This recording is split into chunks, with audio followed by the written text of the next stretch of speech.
찬양을 통해서 추수감사 드린 것이 확 느껴집니다. 귀한 찬양 감사드립니다. 추수감사절입니다. 하나님께서 절기를 주신 것은 그 절기를 통해서 우리가 하나님을 기념하고 또 하나님의 시선으로 또 말씀의 근거에서 우리 삶을 돌아봐라, 이게 절기입니다. 내 기준, 내 생각, 내 시각이 아니라 말씀의 근거에서 또 하나님의 시각으로 우리를 돌아보게 하시려고 절기를 주셨습니다. 오늘 추수감사절에 이 귀한 절기에 내가 바라보는 나 이 정도면이 아니라 하나님께서 우리에게 원하시는 그 감사의 삶을 우리가 다시 한번 돌아보고 우리의 삶이 온전히 하나님 앞에 거룩하게 드려지는 그런 귀한 은혜, 이 시간 있기를 주님의 이름으로 축복합니다. 아멘. 이 시간에 감사를 잊지 말라라는 제목으로 말씀 함께 나누겠습니다. 오늘 짤막한 두 절입니다. 22절을 보시면 하나님을 잊어버린 너희여 이제 이를 생각하라. 그렇지 아니하면 내가 너희를 찢으리니 건질 자 없으리라. 이렇게 말씀합니다. 여러분, 찢는 것은 우리가 종이를 찢던가 아니면 구약에 너무 마음이 아프고 힘들 때 옷을 찢고 하나님 앞에 회개하는 이 정도의 우리가 표현은 많이 들어봤지만 오늘 내가 너희를 찢은다라고 말씀을 하고 있습니다. 그러니까 참 무서운 말씀입니다. 그러니까 표현 자체가 오늘 참 무겁다라는 것입니다. 실제로 성경을 보면 하나님 찢으세요. 나라도 찢으십니다. 우리가 잘 아는 것처럼 솔로몬 이후에 여로보암과 르호보암이 북 이제 남 이렇게 갈라서잖아요. 하나님이 찢어버립니다. 정말 엉망으로 살 때 하나님이 다윗에게 주신 그 약속의 이 은혜를 누리지 못하고 하나님 앞에 바로 서지 못하니까 하나님께서 쫙 찢어버려요.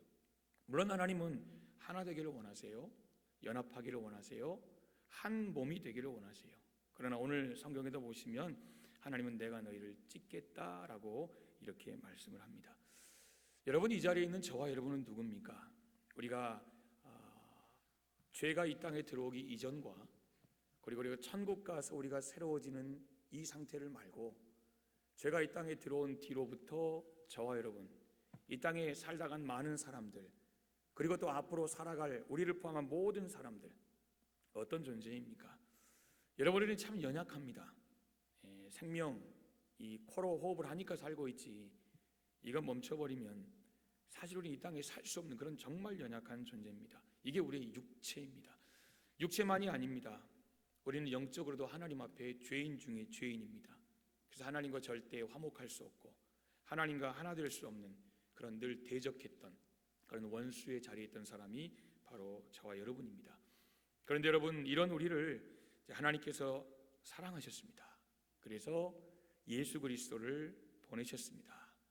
우리의 모든 죄를 사하기 위해서 십자가에 못 박히셨습니다. 물과 피를 다 쏟으셨습니다. 그리고 그것을 믿는 자에게 모든 죄를 사함받는 대속의 은혜를 허락해 주셨습니다. 그리고 성경에 보면 그런 다음 우리를 하나님의 자녀라고 이름 지으십니다. 하나님의 자녀라는 거예요. 여러분, 그러면서 성경은 뭐라고 말합니까? 그때부터 우리는 하나님을 아바, 아버지다, 이렇게 우리는 표현할 수 있게 됐습니다. 하나님이 우리의 아바, 아버지라는 거죠. 뿐만 아니라 앞으로 하나님, 예수님과 함께 영원히 살 수 있는 하나님 나라와 영생을 저와 여러분에게 값없이 허락하셨습니다. 이게 여러분 죄 가운데 있지만 하나님께서 우리에게 주신 놀라운 은혜입니다. 그런데 그 엄청난 희생의 사랑을 받았는데 그것을 알지 못하고 나 원하는 대로, 내 감정대로, 내 멋대로 살아갈 때 오늘 하나님께서 하시는 말씀은 내가 너를 찢으리니 너를 건질 자가 없다, 이렇게 말씀을 하시는 것입니다. 여러분, 여기 하나님을 잊어버렸다라는 말은 다른 말이 아닙니다. 하나님께 대한 감사를 잊어버렸다는 거예요. 하나님께 대한 감사.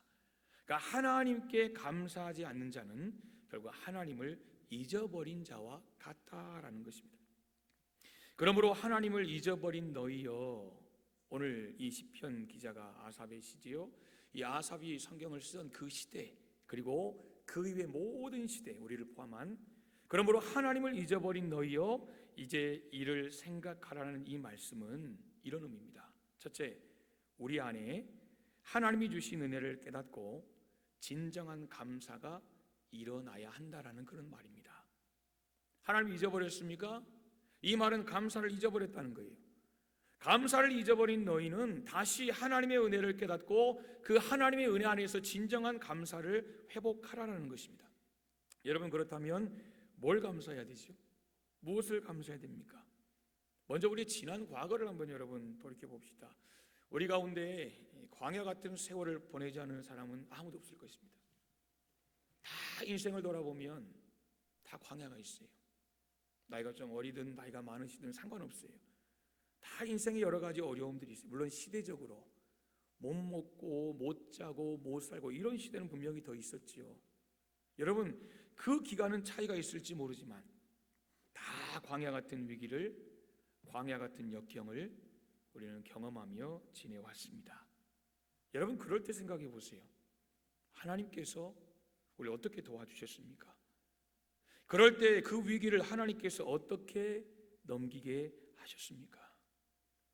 하나님의 은혜가 있었기에 이 시간 저와 여러분은 하나님의 자녀로 우리가 이 자리에 있는 거 아니겠습니까? 우리가 지금 돌이켜보면 하나님의 은혜로 살았고 또 하나님의 은혜로 그 위기를 넘겨왔다고 우리는 고백할 수밖에 없는 거예요. 사랑하는 여러분, 우리가 살면서 감사를 잃어버리면 그냥 우리의 마음이 그냥 비어있는 공실이라 그럴까요? 그런 상태가 되는 게 아니에요. 우리가 감사를 잃어버리잖아요. 그럼 그 사이에 불평이 찾아옵니다. 우리가 감사를 잃어버리면 그 사이에 원망이 찾아옵니다. 마치 공식어 같아요. 공식어 같아요. 사랑하는 여러분, 그래서 마귀는요, 우리에게 감사할 것이 많음에도 불구하고 그것을 못 보게 해요. 못 보게 해요. 그냥 내가 직면한 문제만 보게 해요. 내게 다가온 위기만 보게 해요. 모든 것을 다 차단해버립니다. 그 순간 우리는 감사를 잃어버리게 돼요. 여러분, 그렇지 않습니까? 이건 솔직한 우리의 고백 아닙니까? 하나님이 우리에게 주신 것은 정말 많거든요. 다 정도는 다르고 다 그 내용은 다 다르지만 하나님이 우리에게 주신 것은 정말 많아요. 이거 하나님께서 우리에게 빼앗아 가시고 이게 우리에게 조금 부족해진다고 해서 우리의 모든 삶이 다 무너지는 건 아니에요. 내가 모든 것을 다 잃는 건 아니에요. 여러분, 그러나 물론 중요하죠. 그러나 더 큰 문제는 이 문제 때문에 하나님 내게 주신 모든 감사의 제목을 잃어버린다는 것이 우리의 문제이고 우리의 연약함이라는 거예요. 여러분, 한번 생각해 보세요. 우리의 삶 속에서 감사가 빠지면요, 그 자리에는 분명히 원망이 들어옵니다. 분명히 그 자리에는 불평이 들어옵니다. 우리만 이야기겠습니까? 실제로 삶 속에서 하나님의 놀라운 기적과 은혜를 경험한 성경의 믿음의 사람들, 그들의 삶 보면 믿음의 사람들 같지는 않은데 이 아브라함의 조상들 있잖아요. 혈통들, 이스라엘 백성들을 보면 430년간 종살이 했잖아요.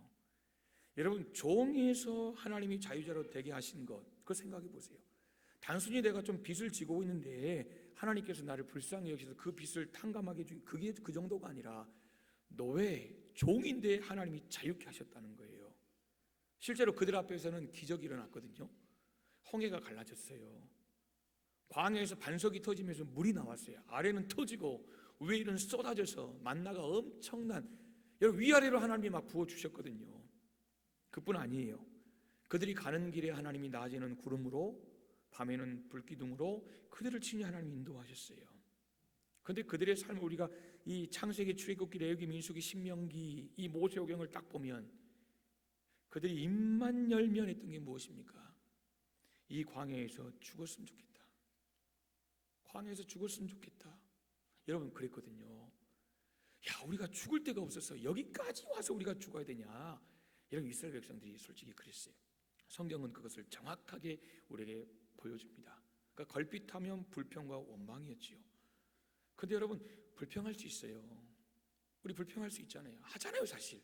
하며 살잖아요, 매일매일. 그런데 성경은 불평하는 그 인생들에게 하나님께서 어떻게 하셨는가? 사실 이게 중요한 거예요. 우리가 했다는 게 중요한 것보다도, 물론 여러분 중요할 수 있겠지만 하나님이 그것을 어떻게 생각하시냐가 더 중요한 거 아니겠습니까? 민수기 14장 27절 보시면 나를 원망하는 이 악한 회중을 내가 어느 때까지 참으랴. 처음 원망이라는 단어가 나왔어요. 이스라엘 자손이 나를 향하여 원망하는 바 2번 나왔습니다. 그 원망의 소리를 내가 들었노라. 이 한 구절 속에 하나님께서 14장 27절에 원망이라는 단어를 3번을 쓰셔요. 그러니까 지금 하나님께서 참으신 것을 이렇게 표현합니다. 그러면서 하나님이 이렇게 말씀하세요. 그러니까 솔직한 그들의 상태, 하나님 앞에 원망하는 그들의 솔직한 팩트를 하나님 말씀하시고 이렇게 말씀하세요. 그들에게 이르기를 여호와의 말씀에 나의 삶을 가리켜 맹세하노라. 너희 말이 내 귀에 들린 대로 내가 너희에게 행하리니 그랬어요. 여러분, 그들이 뭐라고 했어요? 이 광야에서 죽고 싶다는 거예요. 더 이상 살 의미가 없다는 거예요. 내 하나님이 하신 말씀이 여러분 그렇게 해주시겠다는 거예요. 말한 대로, 내가 너희의 입술의 고백을 들은 대로 그렇게 해주시겠다는 거예요. 그렇게 들은 대로. 결국 이스라엘 백성들은 약속의 땅에 들어가지 못한 채 그들의 소원대로, 그렇게 소원한 대로, 마음에 간절히 소원해서 그렇게 외쳤던 대로 광야에서 다 죽었다는 거죠. 여러분, 이것이 감사하지 못했던 출애굽 1세대들의 최후의 모습입니다. 그러니까 하나님이 불평거리만 주신 건 아니거든요. 어려움만 주신 건 아니거든요. 어려움이 왜 없겠어요? 여러분, 광야에 뭐가 있겠습니까? 하나님이 주셔야만. 그런데 하나님이 안 주신 건 아니거든요. 하나님 필요할 때마다 주시고, 그들이 하나님 주세요라고 하면 하나님이 거절하지 않으셨어요. 필요한 것들은 하나님이 다 주셨어요. 이런 상황에서 그들이 하나님 앞에 했던 것은 감사냐 불평이냐 이 선택의 기로에서 그들은 늘 감사로 아닌 불평으로 치우쳤어요. 우리도 마찬가지예요. 감사할 수도 있고 불평할 수도 있지요.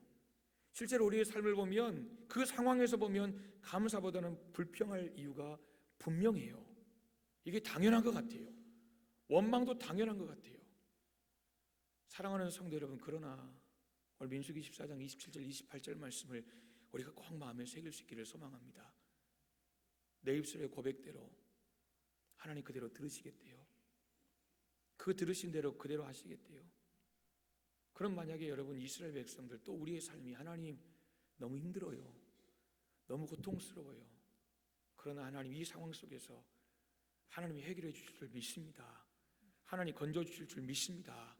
감사할 수 있는 상황이지만 입을 열어 감사할 수 있도록 능력 주실 줄 믿고, 내가 감사하면 정말 내 속에서 이 감사와 평안과 하나님 주신 소망이 넘칠 줄 믿습니다. 상황도 바꾸어 주실 줄 믿습니다. 들은 대로 행하시겠다고 말씀하신 그 하나님, 이스라엘 백성들이 그렇게 따르면 그토록 여러분 간절히 사모했던 그 약속의 땅, 적과 꿀이는 땅으로 그들이 들어가지 않았겠어요? 우리도 똑같습니다. 사랑하는 여러분, 우리의 삶 속에서 감사가 빠져버리면 감사로 채워져야 할 자리에 원망, 불평이 하나씩 채워지기 시작합니다. 감사와 원망은요, 반비례합니다. 감사하면 우리 안에 원망할 것들이 하나씩 사라지지만, 그러나 우리 안에 감사가 사라지면 반대로 원망이 하나씩 생긴다는 거예요. 그러므로 사랑하는 여러분, 신앙생활의 자세는 늘 감사입니다. 감사입니다. 신앙생활의 기본은 감사입니다. 하나님 감사합니다. 하나님 감사합니다. 하나님 감사합니다. 여러분, 2번째는 하나님을 잊어버린 이들에게 잊지 말고 생각하라고 하시는 게 무엇이냐. 23절 말씀 우리 한번 같이 읽어보겠습니다. 23절 시작. 감사로 제사를 드리는 자가 나를 영화롭게 하나니 그의 행위를 옳게 하는 자에게 내가 하나님의 구원을 보이리라. 아멘. 23절 보시면 그의 행위를 옳게 한다라는 말이 있습니다. 그의 행위를 옳게 한다. 여러분, 이미 받은 구원의 선물도 귀중합니다. 그러니까 이미 구원의 선물을 받은 자예요. 그런데 그 그것을 아름답고 귀하게 보존해가는 것이 더 중요하지 않겠습니까? 뭔가 좋은 것을 얻었으면 그것을 잘 지켜내는 게 중요한 거예요. 그렇잖아요. 좋은 것을 여러분 우리가 가졌는데 처음엔 귀하잖아요. 근데 시간이 갈수록 이제 너무 익숙해지는 거예요. 그러니까 처음 가졌던 마음은 사라지는 거예요. 이게 첫사랑을 잃어버린 에베소 교회 같은 거예요. 처음 주님 만났을 때는 너무 좋아서 막 춤추고 막 했는데 시간이 갈수록 이제 익숙해지는 거죠. 여러분, 우리가 귀중한 것은요, 마지막까지 더 아름답게 더 귀하게 보존해 가는 것, 이것이 중요한 게 아니겠습니까? 그렇게 더 귀하다는 거예요.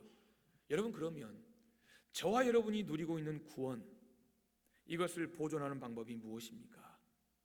우리가 얻은 구원을 이 땅에서 누리는 방법이 뭐냐, 그거예요. 구원을 스크래치 내지 않고, 표현을 좀 여러분 좀 그렇지만 이해하고 들으십시오. 구원을 상처내지 아니하고 우리가 잘 간직하고 누리는 비결이 뭐냐, 그거예요. 그게 바로 감사라는 거예요. 그게 바로 감사라는 거예요. 오늘 23절은 그거예요. 감사로 제사를 드리는 자가 나를 영화롭게 하나니 그의 행위를 옳게 하는 자에게 내가 하나님의 구원을 보이리라 그랬습니다. 여러분, 언제 하나님이 영광을 받으십니까? 오늘 여러분 이 23절 말씀 보면 바로 우리가 하나님께 감사의 제사를 드릴 때예요. 감사의 제사. 여러분, 그렇습니다. 우리의 예배도 마찬가지예요. 예배는 반드시 감사가 들어가야 됩니다. 그러니까 감사의 고백이 들어 있어야 한다는 거예요. 우리가 예배 중에 하나님 앞에 기도할 때, 또 어느 공동체에서 하나님 앞에 기도 순서를 맡아 기도할 때 우리가 하나님 앞에 감사합니다 이렇게 기도합니다. 그런데 중요한 것은 정말 내 삶의 자리에 내가 힘들고 어려워도 그 자리에 서면 우리가 감사하거든요. 많은 사람들 앞에서 함께 예배할 때는 감사합니다라고 어떤 내 상황의 뒤의 모습이 어려움 환란이 있어도 감사의 고백을 하지만 실제로 똑같은 상황 속에서 하나님과 나와 독대할 때 정말 하나님 앞에 감사하는 것, 여러분 과연 이것이 쉬운가? 절대 그렇지 않습니다. 하나님과 나와 독대할 때, 하나님 앞에 내가 홀로 섰을 때, 그때 내 상황과 환경이 정말 절망 가운데 있을 때에도 우리가 감사할 수 있을 때, 여러분 그때 하나님은 우리의 기도를 들으시고 그때 우리가 하나님 앞에 드리는 예배를 받으신다는 거죠. 여러분, 예배는요 꼭 감사가 있어야 합니다. 시와 찬미와 신령한 노래로 서로 화답하며 너희의 마음으로 주께 노래하며 찬송하며 범사에 우리 주 예수 그리스도의 이름으로 항상 아버지 하나님께 감사하며 그랬습니다. 사랑하는 여러분, 우리의 예배 속에 감사로 하나님 앞에 드리는 그 감사의 제사가 반드시 우리의 예배가 되어야 한다는 것입니다. 우리의 입술로 하나님 앞에 감사하면요, 오늘 말씀은 그거예요. 그 감사가 바로 하나님께 향기로운 제물이 된다는 거예요. 하나님께 드려지는 예배가 된다는 것입니다. 지금 하나님께 예배하는 이 시간, 여러분 저와 여러분의 감사의 모습을 다시 한번 점검할 수 있기를 소망합니다. 이 시간 감사가 있으면 우리의 예배를 하나님께서 받으실 것입니다. 그러나 이 시간 우리 안에 감사가 없다면 다른 거 다 갖춰진다 해도 여러분 결코 완전한 예배가 될 수 없을 거예요. 결국 불완전한 예배예요. 여러분, 이 시간 예배하는 저와 여러분, 예배자로 서 있는 저와 여러분의 마음 가운데는 하나님 앞에 감사의 마음이 담겨져 있습니까? 그렇기를 주님의 이름으로 축복합니다. 23절을 여러분 다시 보시면 감사로 제사하는 자가 하나님을 영화롭게 한다라고 말씀합니다. 감사로 제사하는 자가 하나님을 영화롭게 한다는 거예요. 여러분, 이 말은 참 의미심장해요. 왜냐하면 감사하는 것이 하나님께 영광이 된다는 거예요. 하나님께 영광이 된다. 이것을 영화롭게 한다라고 말합니다. 왜냐하면 이런 이야기입니다. 감사는 하나님을 하나님 되게 하는 것이기 때문입니다. 물론 우리가 하나님, 여러분 뭐 하나님 앞에서 뭔가 엄청난 것을 한다고 해서 하나님이 하나님 되시고 내가 엉망으로 산다고 해서 하나님이 하나님 되지 않으신 것은 절대 아니지만, 그러나 나의 그 삶이 오늘 하나님을 하나님 되게 하는, 이해되시죠?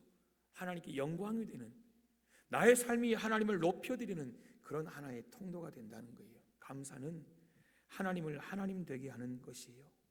원래 감사라는 말의 히브리어 원어는 내던진다 이런 뜻도 있어요. 내던진다. 여러분, 내던진다는 것은 툭 던져놓고 안 본다는 거예요. 귀중한 거 던지십니까? 아니요, 그러지 않아요. 여러분, 뭐 좋은 가방이 있으면 그 가방 툭 던지지 않습니다. 좋은 탁자에 그냥 사뿐히 올려놓습니다. 귀중한 것, 소중한 것은 절대 여러분 내던지지 않아요. 그런데 여러분, 우리의 기도도 마찬가지. 여기서 내던진다는 것은 맡긴다는 것을 의미하는 거예요. 맡기는 거예요. 다시 말하면 맡기고 잊어버리는 거예요. 하나님 앞에 여러분 기도도 마찬가지예요. 우리가 하나님 앞에 드리는 기도도 맡긴다는 거잖아요. 하나님 이런 상황이 있는데요, 하나님 이 상황 속에서 하나님께 맡겨드립니다. 이게 기도예요.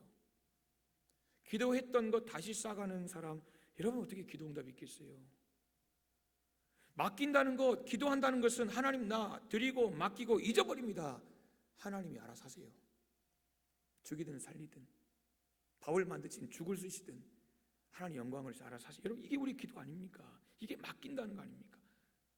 하나님을 신뢰함으로 하나님께 내 모든 것을, 하나님을 신뢰함으로 나의 전 존재를, 하나님을 신뢰함으로 나의 삶 전체를 맡기는 것, 이게 기도고, 여러분 이것이 감사라는 것입니다. 생각해 보세요. 하나님을 신뢰하지 못하면 어떻게 감사하겠어요?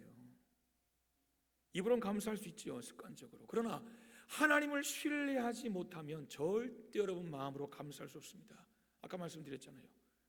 우리가 여럿 함께 있을 때는 하나님 감사합니다. 어떤 상황에서도 여러분 할 수 있지만 정말 힘들고 절망과 고통의 순간에서 나 홀로 있을 때 하나님 앞에 감사가 나오던가요?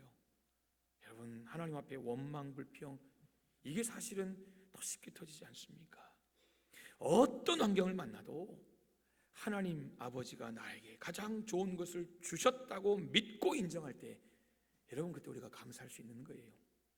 그게 신뢰하는 거 아니겠습니까? 여러분 그러므로 감사라는 것은 하나님의 이름을 높이는 거예요. 감사는 하나님을 신뢰하는 거예요. 하나님께 맡기는 거예요. 그러므로 여러분 그 삶은 결국 하나님을 영화롭게 하는 것이고, 감사하는 삶이 결국은 하나님을 하나님으로 인정하는 복된 삶이 된다는 거예요. 그래서 하나님 뭐라고 말씀하십니까? 하나님을 잊어버린 너희여 이것을 생각하라는 거예요. 그리고 마지막 세 번째는 하나님을 잊어버린 너희여 이제 이를 생각하라는 이 말씀.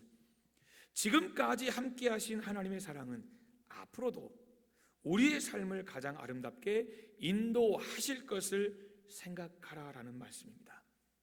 아무리 힘들고 어려운 상황이라 할지라도 그 안에는 하나님의 은혜가 함께한다는 거예요. 하나님의 은혜가 함께하는 거예요. 여러분 왜냐하면 우리의 눈으로 볼 때는 모든 것이 절망적이고 모든 것이 고통의 때인 것처럼 보일지라도 그 안에 여전히 하나님의 은총이 머물러 있기 때문이라는 거예요. 믿으십니까? 그래서 예수님이 이 땅에 오실 때 뭐라고 하셨어요? 처음에 오실 때부터 딱 도장을 찍으셨어요. 이게 임마누엘이에요. 그리고 우리를 두시고 성령 보내시기 전에 승천하실 때도 하셨던 말씀이 내가 세상 끝날까지 너희와 함께하리라. 시작과 끝 마치 알파 오메가를 임마누엘 함께하겠다. 여러분 그렇게 말씀하셨다는 거예요. 이 함께라는 단어가 중요합니다. 이 함께라는 단어 여러분 참 좋은 단어 아닙니까? 함께. 이 함께라는 단어 속에는 주님이 여러분 어떤 상황에서든지 언제든지 어디서든지 이런 의미가 담겨 있지 않겠습니까? 그렇다면 우리의 환난의 순간에도 우리의 어려운 순간에도 함께 하신다는 거잖아요. 떠나지 않으시고 우리가 좋을 때는 오셔서 같이 막 박수 치셨다가 우리가 어려울 때는 하늘 날아가셔가지고 팔짱 딱 끼고 초월해 계시는 그런 분이 아니라 오늘도 우리와 함께 하시는, 다시 말하면 하나님의 은총이 여전히 우리 가운데 머물러 있다라는 거예요. 여러분 그것을 바라보는 사람이 범사에 감사할 수 있는 거예요. 어렵고 힘들 때 부족한 것을 바라보면 마음에 불평이 생깁니다. 이건 누구나 그런 것 같아요. 이게 우리 인간의 마음입니다. 그러나 모든 것을 다 잃었을지라도 아직도 내게 남겨주신 것, 아직도 내게 하나님이 여전히 내가 누릴 수 있도록 그 주신 은혜를 바라보면 우리가 힘들지만 감사할 수 있고 궁극적으로 이겨낼 수 있다라는 것입니다. 여러분 23절 다시 보세요. 감사로 제사를 드리는 자가 나를 영화롭게 하나니 그의 행위를 옳게 하는 자에게 내가 하나님의 구원을 보이리라 그랬습니다. 여러분 여기 하반절에 하나님의 구원을 본다는 것은 천국 가는 구원을 말하는 거 아니에요. 이미 천국 가는 구원 전제하고 그 다음 이야기예요.